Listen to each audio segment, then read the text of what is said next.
And we There are you go. live on YouTube. Welcome back to Savage Shaman Seminars. Today we're back a little bit early with an incredible guest, a man that needs actually no introduction, but I will give you a brief introduction. Rion Kati, an incredible energy healer, but also changing the beauty industry, from understanding that we're going from a 3D to a 5D. And really, he's been a very transformational alchemist on my journey, specifically. And we're going to dive into a lot of different topics. Of course, the topic of this particular podcast is the Neo Shaman Codex. So we're going to know a few things on, how to adjust ourselves to a more spiritual life. And let's dive right in. So Rion, if you can give our audience who's just new to you, just a little bit of a background about who you are, what you stand for. Yeah, well, thanks for hosting me, gentlemen. Good to be here. So I was actually a natural dating coach for men in the dating industry, the online dating industry, as a natural coach. So I knew like all of those pickup artists, like in the book, The Game. So I've actually been working with men for, almost 15, 18 years or so. And things really evolved from there, but it all centered really upon this concept of Napoleon Hill talks about sex transmutation in Think and Grow Rich.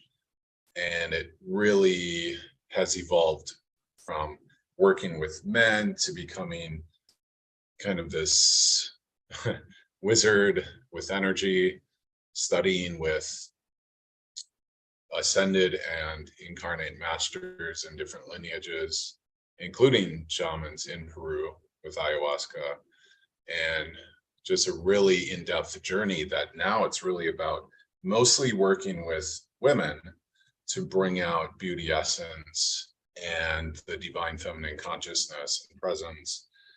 And so we can talk about a lot of things, including grail codes, which has been suppressed. Like, what is the Holy Grail has been suppressed religiously for centuries and centuries.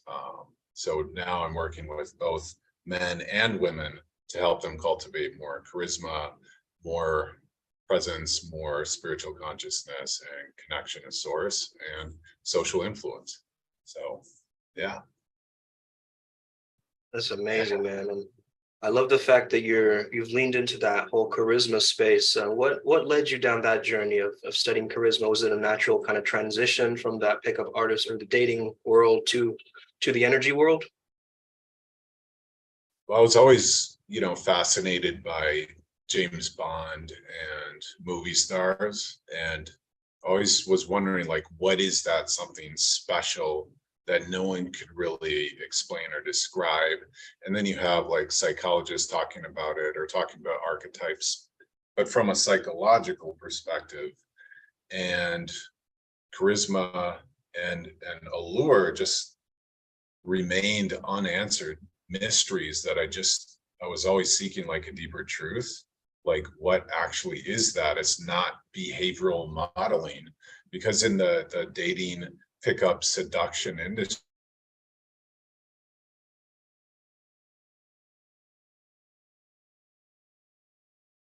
I think we lost you, Rion, for a second. So let's just wait until it recalibrates.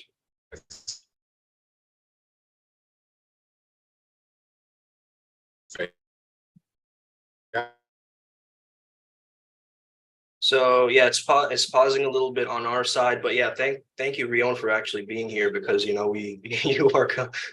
in Thailand right now. I understand maybe the Wi-Fi is a little bit gonna come in and out. Okay, just rejoin. Sweet, awesome. Okay. Yeah, you were saying. Yes, so behavioral modeling, this is what a lot of pickup artists were doing, and it's like trying to reverse engineer, but it's like fake acting. But this is really the secret of the best actors, is they have this energetic essence embodiment of the character and their energetic qualities. Like Christian Bale in The Fighter, for example. I think he won Best Supporting Actor. Like his energy is literally physiologically different than how he is as a normal person. Like, so I knew that had something to do with charisma. And we know like people who have, well, beauty beyond skin deep beauty, it's really like the divine feminine, which is practically the archetypal feminine, which is this sociological and spiritual phenomenon that is very real. And it's not like a made up spectrum. It's ancient, and it's like holographically codexed in the collective. And so we can talk more about archetypes and stuff, but like I wanted to know, like, how does someone have that vibrational influence that you just feel the power of presence, or the magic, or the different flavors of light and essence and beauty that someone could potentially, you know, like heal people with. Like, this is fascinating stuff, and no one was answering it. So I saw the deeper truth, and so now I'm writing the book Photonic Beauty, and my theory of photonic quanta, because we live in a like solar centric model of the sun and its light. Well, there's other stuff going on that's really like the secret to our influence with each other, and how we can even, through transmutation of presence, like there's a concept, like I was with a guru in Asia, and he sat and he was just illuminated, and you could feel like the vibrational power, and that's also charisma. So it's like there's more to all of this. So I just sought answers. Yeah, that's epic. That's absolutely epic. And I think, you know, on our journey, you know, Primal Sutra, we've been using a lot of your tech, including, you know, natural grounding as being one of the bases for it. So yeah, we've really been amplifying that and like taking it further, you know, introducing mudras with it, getting a little bit, you know, just very let's just say experimental. And thank you so much for that tech. If you could give people a bit of a background on what that is. And yeah, so the methodology, which I discovered in 2002, but I didn't know what I was doing. I was just watching these Thai VCDs, and now, like, well, it took a couple of years, and then I turned it into a methodology. I started realizing I have unlimited creative flow, and we talked about this on that podcast episode, the Flow Zone, from just watching this like vibrant feminine energy, which is really kind of different than our social alpha or inner alpha models in the Western social matrix. There was these natural alphas and like this liberated feminine nurturing energy that helped me to kind of ground into sexual polarity and like my natural, more biological sexual presence.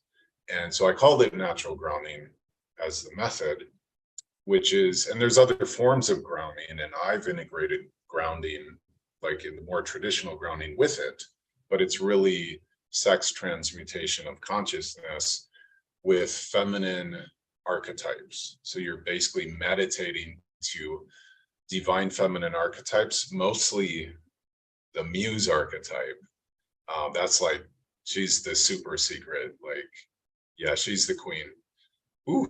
And other archetypes as well, like in music video mostly. So now K-pop is actually like this cover for a greater truth of divine feminine consciousness that can heal and transmute energies in consciousness, and it's medicine. Mm-hmm. And so, yeah, a lot of men, they've been practicing that.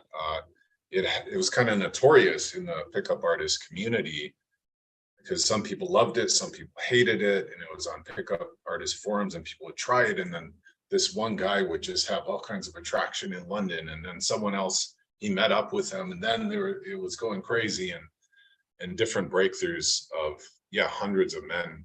And we have a Facebook community for it too, and I know you practice it, so yeah. Great. Yeah, man. Amazing way to transmute that energy. Ryan, is anything coming up for you? Questions? Well, sure. how has it been transitioning from the pickup arts to more spiritual arts? And why have you stayed in this craft?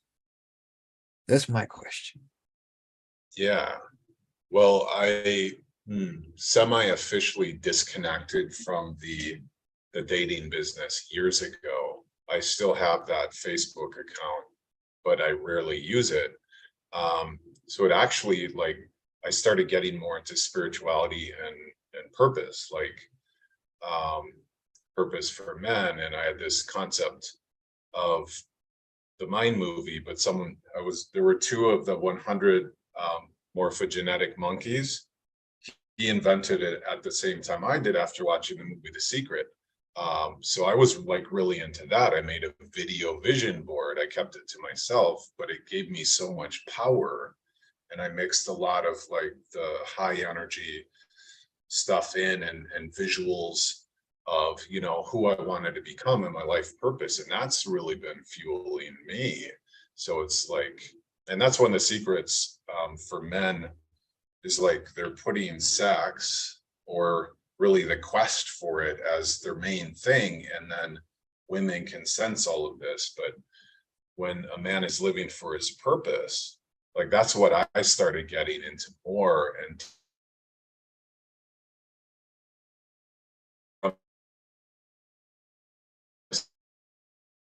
I think you froze again, Rion. grid, then a bit of a whole, and then like other, yeah.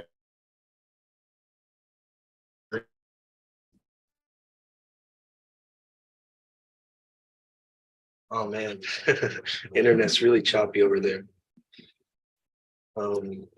Okay, so as we're waiting for Rion to reconnect, Brian, do you think that this Awesome. technology, can be used in some sense? Because we were thinking about creating a mind movie as well, correct? Like, That's correct. Listen, any technology can be used if you know how to apply them for a purpose. That's how we've been using all the technology that we've gathered for Primal Sutra.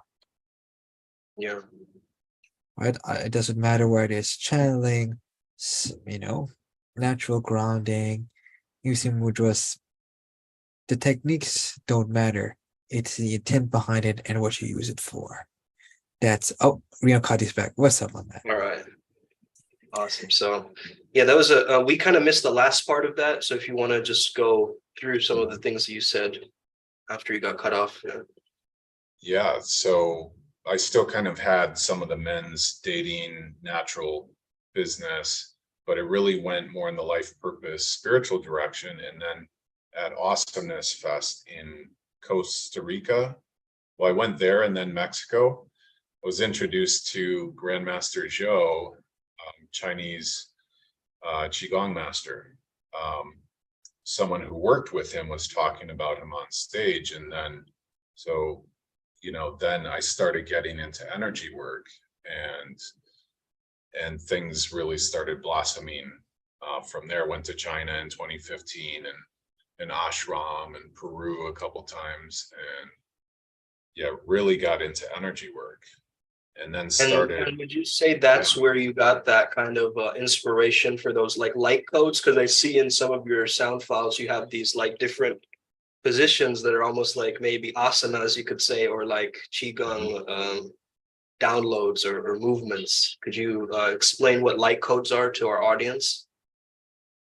Well, there's different perspectives on it. I think you're referring to the DTRs, the divine Yeah, receiving. yeah, those ones. Yeah, yeah, like Yeah, like this or like yeah, yeah. yeah. So like those are like archetype related. So I have the power liminals, and I think there's been 13 different archetypes that were recorded, and each of the archetypes has like their own poses, which helps to bring in the archetypal quanta of, from, well, I'll talk about it more in the book, but it brings it into your energy field, so you can meditate with the archetypal air, or through the law of resonance with an image of like a king or a queen, and you can attune your consciousness. There's a lot of ways to work with it. So I receive codes all the time, literally. Sometimes I'll just assist it to bring it into my C8 seat of the soul, and then I'll seal it, and then I'll ground it through my earth star, and then so I'll unpack the codes. So even writing the photonic beauty is just downloading a lot of codes. Sometimes I'll bring it into a certain chakra and then seal it. Like there's just an influx that wants to be, and then I'll like keep it in my aura, and then it'll unpack through time. So a lot of ways to work with codes. Amazing. Even I like see. the vixen archetype and creatrix, those were windows where I downloaded the codes and so forth. So yeah. So a question from me, right? Yeah. So it sounds like you use a very holistic system. Am I correct in that assumption? That I see very holistic. No, that you're using a very holistic system. Yeah, so my methodology, I had to basically download the Muse lightworking methodology. So that's what I use, but it includes some Qigong and Reiki, like basics. But yeah, I teach the Muse priestess initiates, like the source Muse methodology of lightworking, of doing energy, remote healing work, archetype activations, gene key activations, things like that.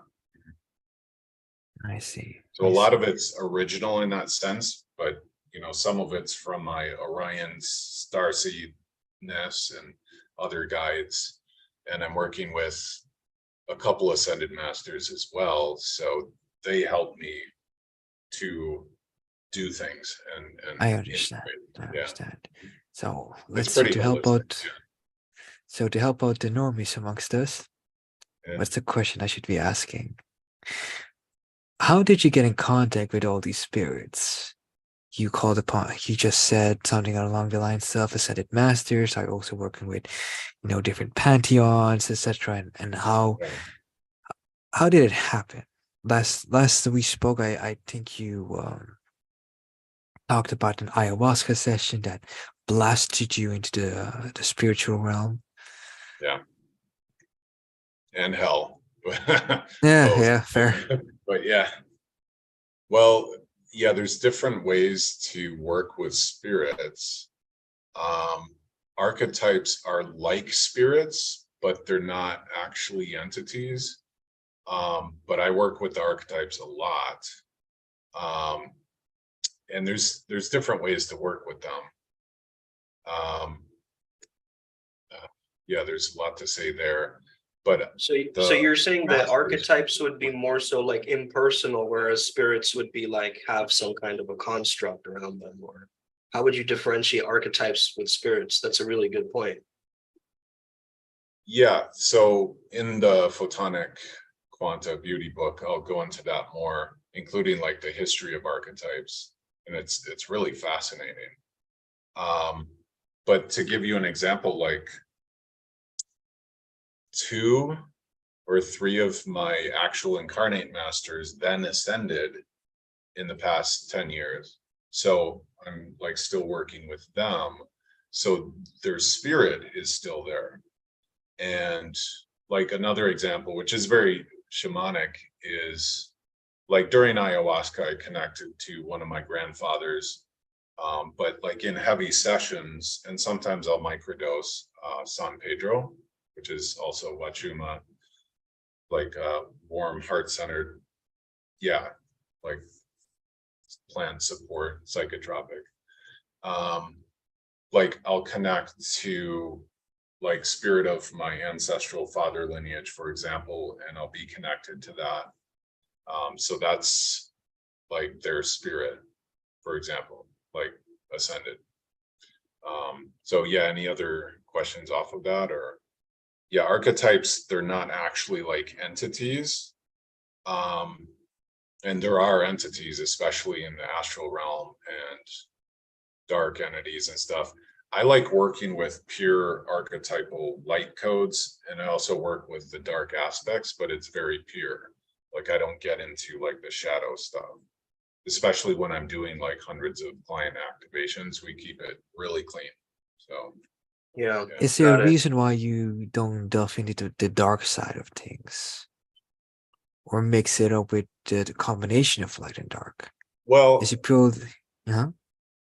well, it's the shadow stuff that like mostly you want to not be working with like in client sessions. We're actually helping remove like stuck energies and things like that, which can be related to trauma or gene key shadows and so forth. So in that sense, I'm working with the dark to remove the shadow aspects so that there's purer dark essence.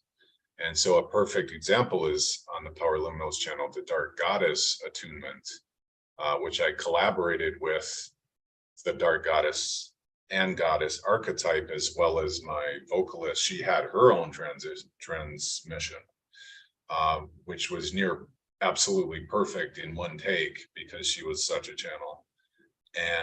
But I'm working with the archetype in production, so it's like perfect. So it gets her intent, and that's all dark, like pretty much. And then it goes a little bit into light, you know.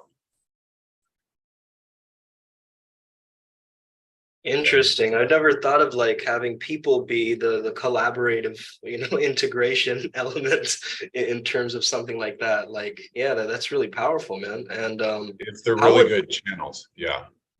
yeah.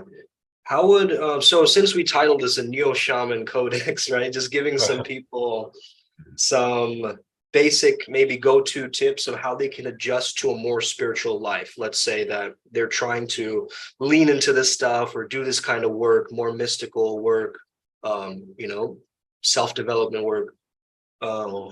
Where would people even begin their journeys? Yeah, I would say to see what resonates with you from mentors and guides that are out there. For example, like Dr. Joe Dispenza, a lot of people like really resonate like with his kind of scientific style. And then there's, Bruce Lipton and Greg Braden kind of crossing science with biology and metaphysics.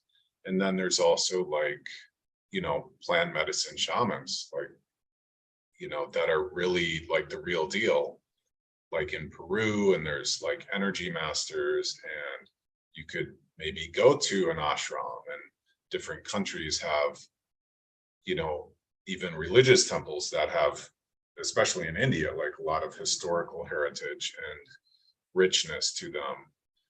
So yeah, see like who you're really drawn to, or if there's a certain lineage, and we can talk about priestessing, because there's like the Rose line and Rose Magdalene line, and it's less for men, but like there's different like spiritual lines. A lot of India has like devotional qualities like embedded throughout Hinduism and other aspects. So find what really like calls to you from a smorgasbord, yeah. Yeah. Got it.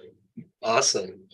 And so yeah, the way that we applied, natural grounding was basically we looked at it kind of like a Shakti meditation. And then what was so empowering is that we could actually do this as we're interacting with women in our lives, right? And like actually hold that presence, hold that space, that similar like hair flick in the video shows up in real life all the time, And so it's like basically like this technology, and it's partly, intuition-based technology,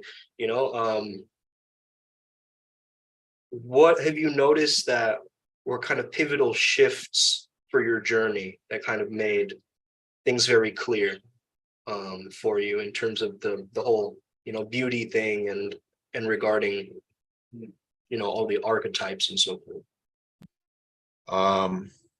Well, thousands and thousands of hours of that methodology, which just kept getting like it used to be like getting emotional was like the big secret, but now it's like really working with source, with muse, with energy work, and like different essences and invoking them and knowing their qualities. So gene keys is a massive integration, archetypes, and just getting more clarity around all of that.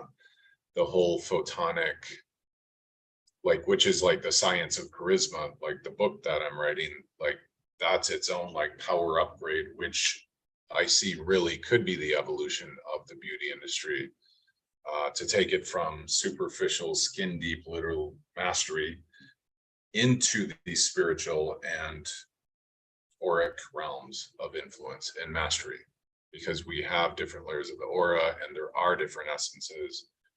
And it's not just Roy G. Biv, the visible spectrum.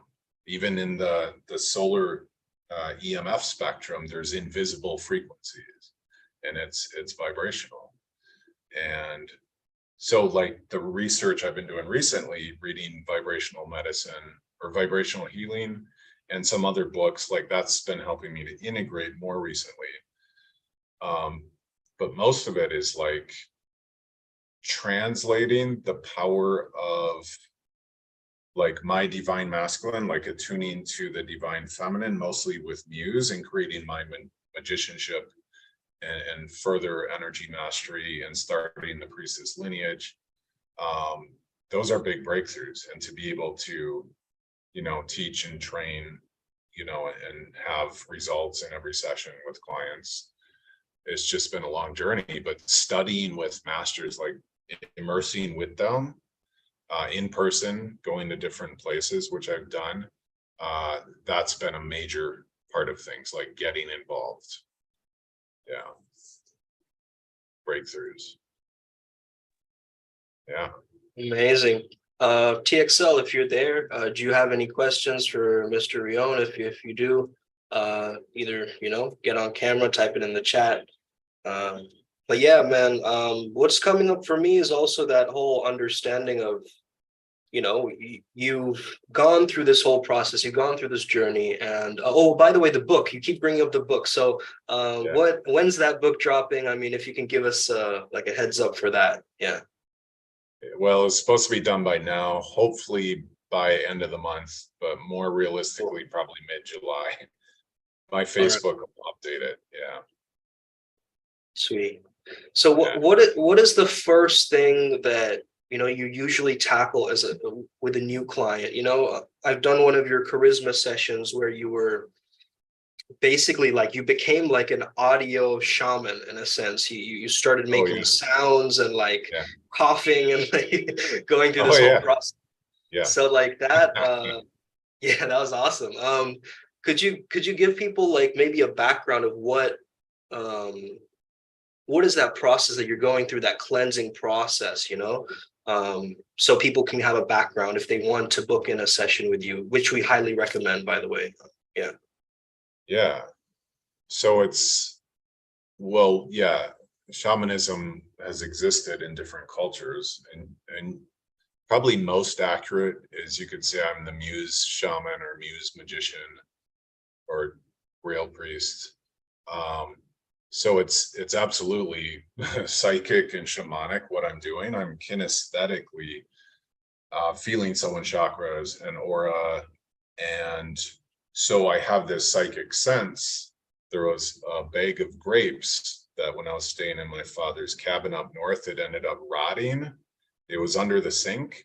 And that actually opened my psychic sense to like purge more. And then I got rid of the grapes, and then it's with me. So it's like if someone has really like demonic infiltration or like real stuck dark energies or cancerous energies, like I'll start purging when I'm in that area. So I know like it's a sign like, yes, we're removing something. And like it's always accurate. There's just different levels of it. And then I can tell when someone's chakras are clean and the essence and the projection and like details of it. And so it's psychic ability that doing plant medicine, well, ayahuasca and San Pedro, as well as meditation in general. Like it helps to enhance someone's psychic abilities, because you want to like not be so attached to the Newtonian world. There's so much more, you know, the astral realm. And when I talked about that before, like ayahuasca, like the crucible, I don't know if I talked about that. Yeah, I was dragged through hell, but then I was also like the eagle soaring above the mountains like afterwards. And it's like it enhances your psychic abilities, like when you're in service, to really be helping people heal and move energies and stuff. So it can be cultivated. Like I wasn't necessarily, well, maybe on a soul level, but like someone can develop their ability to read energy visually as well as kinesthetically. They can learn those skills. Right. Amazing. Yeah. And what are these the Holy Grail codes that you brought up a little while ago? I'm curious about what that is. Yeah. Yeah, I wrote another book, not like published, but it's called Calling of the Kingmaker. And so like grailpriestess.com leads to it. And so like, what is mankind searching for mythically throughout history? It's the Holy Grail, right? Do we want to reveal this on this session, or Neo Shaman? What do the people say? Are they restless? Are they restless? Hey, It's really Excel, what do you exciting think, for. man? Should they we share these codes? Or do they gotta Are, join Primal Sutra? Yeah, there you are they go. prepared to hear some deep shit? Yeah, Primal Uh, Sutra, join it. Yeah, join it first to know the codes. Yeah, but it You has to show. do with, yeah, I mean, I could say more now, so, but yeah, Ryan, Would you like to? I could. Could say a little. Let's finish what you were trying to say, brother. Okay, so, well, yeah, religion has historically kind of suppressed the divine feminine consciousness. And so there's a lot of fracture between, especially in Western culture, but in ways globally, between the divine masculine, divine feminine consciousness, the archetypal masculine, feminine. And we see this with incels, if you know what that is. Like, and now this OnlyFans model started an AI bot, and she was making a lot of money just with men talking to a proxy of her. Like, it's a sign of, how fractured in the battle of the sexes things really are, especially when today's women have risen in archetypal, like goddess, have this sexual power and value. And so how does a normal man compare to that goddess level truth and beauty? He doesn't, unless he's something more than this personalized 2 inches of biophoton emission self. And so it's a calling to reunify. This is like communion codes. So there's the Sophionic aspect, the feminine aspect of God. So a lot of this was suppressed historically, and it's called in Istanbul, the Hagas, feminine God consciousness. And so it was suppressed religiously, priestesses dancing, to have more like the kind of patriarchal religious order. And so a lot of things were underground, kind of oppressed or suppressed with the divine feminine. And so there are a lot of power games with religion going on, even though there's pathways to truth with it and to God the Father, but in communion, like mankind, the psyche of man is sexually, spiritually, even socially seeking the Holy Grail. What if that was what was suppressed religiously for hundreds of years, which is, could it be the divine feminine and God the lover aspect within man that could reunify, and could certain women like inspire and lead men to reunify back into worthiness, because man is trying to resolve the womb wound of being birthed away from the comfort of the mother. And so he spends his whole life trying to like prove himself to be worthy to women and their level of true beauty. So if he's disconnected from that, like that could be a fate worse than death. And so communion codes, the Holy Grail, communion, what if it was more than just God the Father, but what if the sexual aspect of spirit was brought in, and the divine feminine was able to meet God consciousness? That's maybe what might have been suppressed. So we can, yeah, Grail codes, king making stuff. Yeah. Wow. Yeah. Yeah, I'll have to really reflect on this, because this is very new to me. And yeah, that understanding of, well, I do see you talking a lot about reunification, and is that like that the whole concept of Heroes Gamos, like that kind of marriage, like that between the masculine, feminine, Shiva Shakti? Is that what you're referring to with reunification? Okay. Yes. So Heroes Gamos, it's like an ancient Greek term for this concept of what some, well, this is like the future of the relationship industry. So you can watch how this plays out. We're already in like the second generation of guides. I think I'm the only male source remembrance generation guide. And then there's like half a dozen women. And now we're in the second generation of like Grail guides, or like Grail coaches, or divine union. This is like the other key term. You're going to be seeing that a lot more. It's this concept of reunifying within your psyche and consciousness and spirit with the opposite polarity. And then as you reunify, you may also attract a divine union partner. So this is beyond like twin flames, it's beyond trauma bonding or mortal relationship commitments. This is herogamy, which is sex of God and goddess. So it's entirely different levels of power and beauty and alchemy in communion, in alchemistry.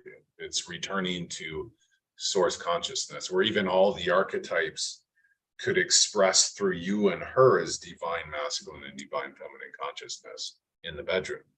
So it's really rich stuff, and you're going to be seeing more about Heroes Gamos and divine unions. Yeah. That's fascinating. The Yeah. part where you said, about the moment the man becomes whole with the feminine and the masculine, then he can attract his divine, let's say, partner, so to speak, right? I came to that realization during my first shroom trip. Like I tried Atlantis, I believe the strand is called, and I pretty much I felt like I lost my mind in ecstasy. And something just told me to look at a picture of one of my exes, and I understood the saying of, hey, the eye of the beholder means that the beauty is within me as well. So that's how I related to that. Good. Right? So it's funny how, let's call them downloads, come in many different ways.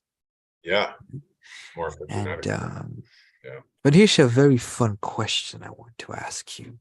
Okay. So Sumit and I, Dr. Scripps and I, often go on these retreats. Last time we went in Bali, this time we're going to Costa Rica, and spooky things tend to happen sometimes. Like as we were doing rituals, we became more psychically attuned, and suddenly all the people that we were with, Joey, Sumit, and myself, were constantly hearing our name at night after, let's say, 3 a.m. Bali time. And that was very freaky. But the freakiest one was when we did a adoption ritual for the to protect your god Makara to have Sumida Dam. We did it in a bathtub with peppers, etc. Like completely intuitive. Lit 9 orange candles, I believe, and then in a second or so, the water disappeared, like vanished.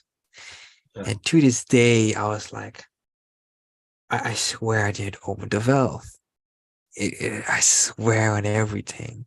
Do you have like stories like that where it's almost like a Scooby-Doo scenario where you just can't explain what happens? Yeah, yeah. And one of the main things now is near nightly, I'm seeing things. Like when the lights are dark, I'll see like um, orbs or like light bursts or like darker essences, like in a certain area of the room. Like I'll just start. It's almost nightly now, like because my psychic clear the vision one. I had clairtastance also in Budapest. I was tasting the wine bottles by touching them, but yeah. So you develop your senses, and like everything is. And there's a lot of like powerful psychics who've been doing this longer than I have. Like I have certain gifts with psychic abilities. Like I can read anyone in history kinesthetically, holographically, because it's recorded in the Akashic records. So I can feel like what, you know, Christopher Lloyd was like on set. So you want to witness the birth of Christ? I could, feel his. You can develop your own like psychic gifts, but you may have to, you know, it helps to get initiated by other masters, and that can help really enhance and accelerate things and being in service. So yeah, you had weird things going on. I'm sure Sumed's had interesting Oh yeah, things. definitely strange things happening. What Yeah. would you say is kinesthetically for Genghis Khan? What would you pick up in terms of that, like that energy? Well, I'd have to connect to his field kinesthetically. So I mean, I could like pick a chakra and then like we could do that. But the thing is, like the disclaimer is like I only connect to people's live field with permission. So like even with the natural grounding videos, it's what you think like consumers would think it's just 2D pixels. It's like, no, this is multi-dimensional encoded information, like on all dimensions, especially because they're very activated. And so you can essentially invoke the hologram, and you can't like affect their field, but you could start literally feeling, if you have the psychic power to connect to the truth like that, you could start feeling their chakras and from the hologram. So like, but I only trained that like in Muse Priestess.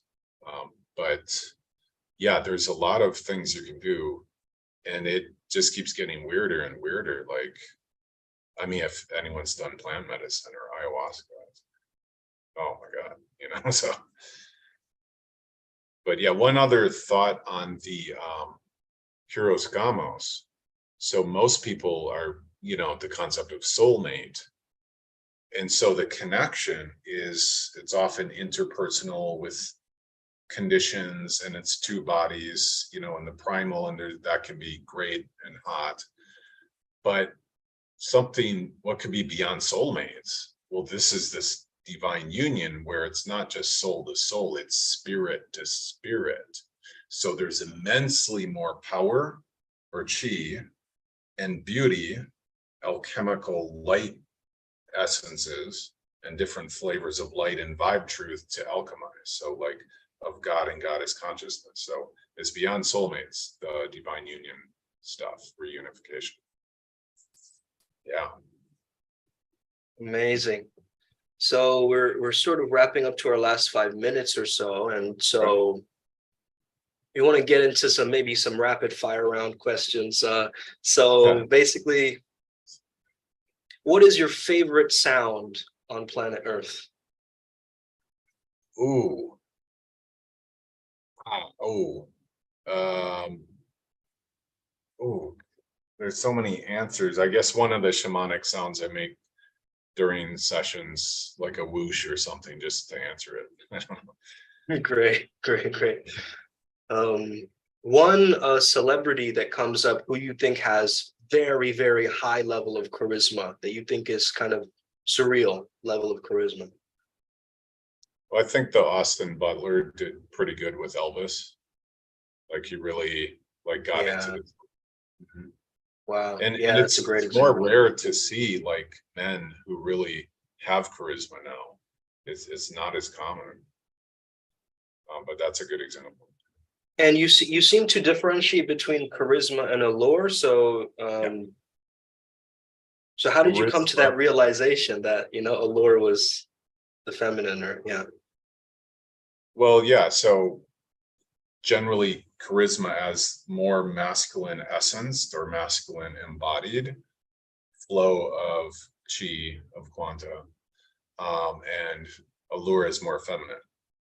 So there can, of course, be more masculine or feminine and vice versa. So the essences are available to all of us. It's just most, I call it charisma. A lot of, Taylor Swift, actually, she has charisma and she could actually work on her softer, more feminine essence, the lure, if she wanted to, for example.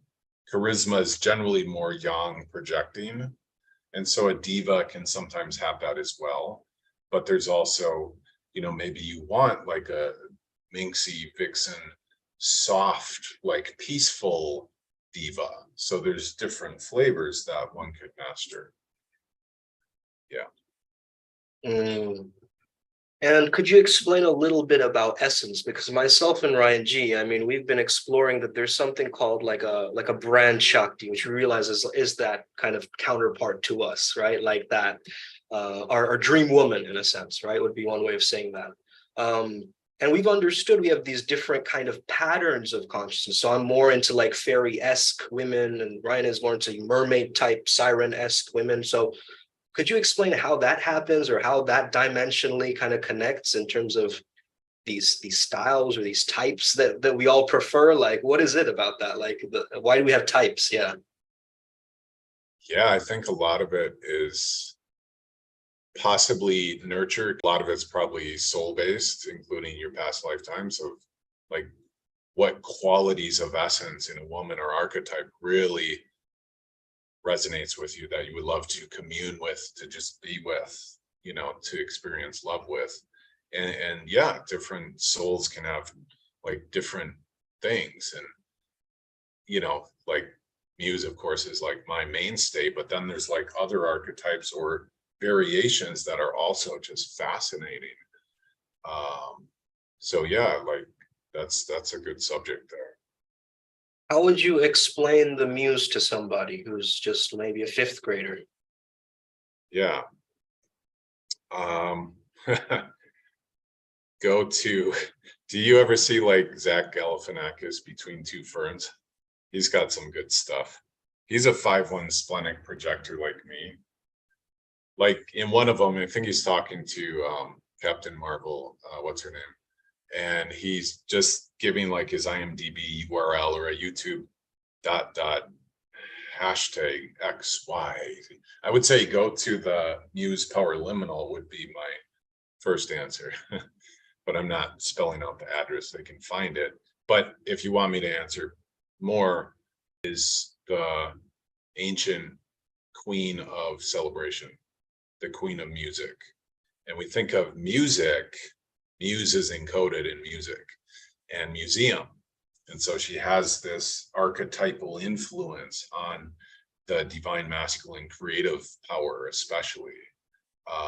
And she helps inspire genius.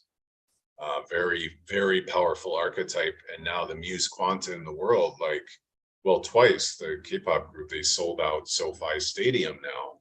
And only Taylor Swift and someone else as female artists have done that. And that's like all Muse. So Muse is having more influence, and it's really kind of mostly K-pop is like the cover for the real power that's going on. And Blackpink at Coachella. It's like incepting muse codes, which is a grail archetype as well. So there's going to be more divine unions and openness to reunification because of that. Yeah. Awesome. I'm curious about what is your favorite chakra point? Like which one is more predominant for you that you sense that you use along your path working? Of like my chakras? Yeah. So like your favorite chakra that seems to be the overarching theme of your life, like in a sense. Oh, that's a good question. Wow, I could answer a different question for each one, because root, like I have to be heaven on earth grounded, and then sacral, there's so much creative power, and then for voice, for power liminals and transmitting like truth codes, divine masculine, and things like that. But oh man, but maybe my sixth chakra, because it's so important to my mastery of energy work and working with clients with psychic accuracy and that kind of power. In my hand chakras, maybe, actually, if you could say. Yeah. Good question. Wow. Fantastic. So Ryan, do you have any final questions for Mr. Rion Well, over here? I don't have any final questions other than, do you have any questions for us? Rion, Kati, reverse the roles a little bit. Yeah. So you have this burgeoning group of, well, they're interested in neo-shamanism. Like, well, what else would you say about your program or group? Like, how can they join it? What other information can they get? What else can they learn? Well, see how in IMC TV, everything is in the description. So if you want to join, just go to the fucking description. It's that easy. If you want to join, of course, Rion Kati stuff, everything should be in the description, hopefully. And how would you join? Go to Telegram, introduce yourself. We'll say hi, you say hi, and come join us every Monday, 9 p.m. PST for our free channeling sessions. There you go. There you go. Yeah. Any other questions, Rion Kati? What's your next project together? Like, where are you going, like physically or geographically? Well, that's Costa Rica, and this has to do with getting closer to the earth chakras. This has been selected by the Primal Sutra deities. We call them our family, so to speak. And they said, yeah, Costa Rica is the next place to be. We went through the Naga lineage, we went to Bali first. And now through the White Tiger lineage, we're going to Costa Rica. The White Tiger lineage being different tigers of, the Asian culture, black for water, white for, I forget what it was again. It's more so codes that it's like unique codes, because the white tiger is like kind of a glitch and it's like a mutant, right? It's not like every other tiger. And so we think we're going to get some kind of like a uniqueness code there as we go to Costa Rica. But yeah, our whole concept of Primal Sutra, started from Bruce Lee's mentality of mechanical instinct. So the primal is the mechanical, the instinct is that, the primal is the instinct and the mechanical is the sutra, the technique, the doctrine, so yeah, go ahead, Ryan. Yeah, and I'll be doing my first ayahuasca session there, so I'm hoping to see some funky stuff. All right. So, and I like Latinas, so let's see what happens. Fantastic. Other than that, for me, it's mostly continuing on this almost adventurous side of spirituality we don't see enough of. Usually throughout the year, you're just prepping for, leveling up, etc. But I never really hear much about the more adventurous side of spirituality where you actually go out, like it's, Lord of the Rings, I'm the Hobbit, and I'm going on an adventure just completely outside of my comfort zone, and just actually Rion actually predicted this, Ryan, that Bali was like a big, like a pivot, was going to be a big portal for me for sure that time. Oh, for And sure. yeah, I experience rebirth after rebirth every single day, Rion. So Awesome. you're definitely spot on. So what do you think is going to happen for Costa Rica? What are you picking up? There you go. New codes, insights, new integrations for sure. So, Mm, yeah, powerful. I lived there for like a couple months, and yeah, I've been there 2 or 3 times. Yeah, it's really nice. Pura vida. Yeah, real nice nature connection as well. Amazing. Good. All right. Thank you so much for being here, brother. We appreciate your Yeah. time here. And hopefully the course. audience can get into contact with you because, you know, it's helped our journey. So obviously it's only going to amplify other men Yeah. who are stuck in that Yeah. kind of headspace, who they're Let, confused. let me reveal a little bit something about my Kati. So Sure. one thing, and this is me speaking especially to those that have my blood, a Sahidian heritage, right? I think there's a conclusion to be made because Sumit, you and I had the same gunk removed, I believe, from the root chakra or sacral, or there's one of the two, some inherited evil from ancestors. And Yeah. it's one of those sessions that made me think, man, there's one, way more to life than I thought it was, and two, Yeah. this is real. Like spirituality is way more personal than you think it is. Yeah. And if you don't get on this journey sooner rather than later, there's a hefty price to pay. Could be. So Yeah. come on, John, now. Maybe we have a discount. You never know. Yeah, living in alignment and integrity with all of you. Decondition, get in touch with your soul, with spirit, with what really lights you up. Get experience. You two are doing a lot of that, and good. I appreciate it. I appreciate it. Great. Well, you're one of the inspirations, Rion. Yeah, thank you. For sure, for sure. Honor. Especially the like a part of the healing sessions has been inspired by you. Nice. Of course, we create our own stuff around it. You know, we don't want to plagiarize everything. Yeah, make it yours. Make it yours. Yeah, gotta, you know, absorb what is useful, discard what is useless, and add Yeah. what is uniquely your own. That's it. Yeah. Mhm. Awesome. But Thank you for so much that's for all being here. things. Yeah, that's all we Yeah. have time for, unfortunately. But we could talk for hours, honestly. But Oh yeah, that's all I'm but, trying to like yeah. cut the call. Rion, thank you for your time. Hope to see you soon again. Hope we bring you a lot of clients. Hope a lot of people see this.